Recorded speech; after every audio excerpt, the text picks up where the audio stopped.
New tonight, state flags will fly at half-staff tomorrow, starting tomorrow in mourning of District 26 State Senator Gary Stubblefield. The Arkansas Senate announced Stubblefield's passing today. 5 News reporter Parker Abel spent the day learning more about his life and legacy. Parker.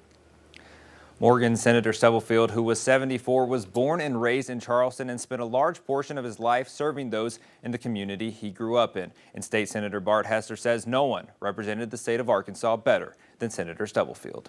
He represented his district with passion. He understood the rural Arkansans. He understood the farmer. He understood getting up before the sun and going to bed after the sun's gone down. Sentiment shared by many other state leaders like Joseph Wood, chairman of the Arkansas Republican Party. Hearing the news this morning, it kind of hit me. Wood says he was heartbroken to find out his friend passed Tuesday morning, but says his legacy will live on.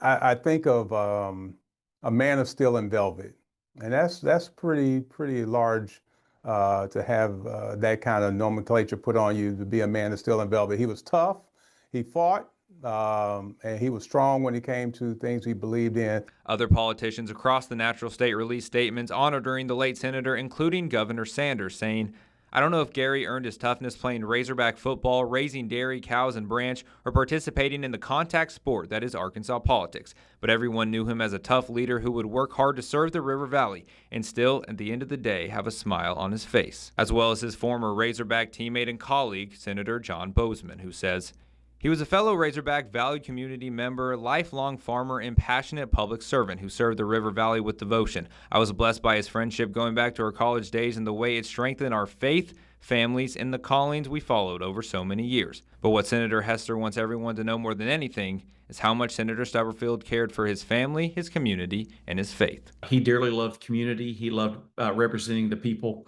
He loved those grandkids, his wife Kathy, and children.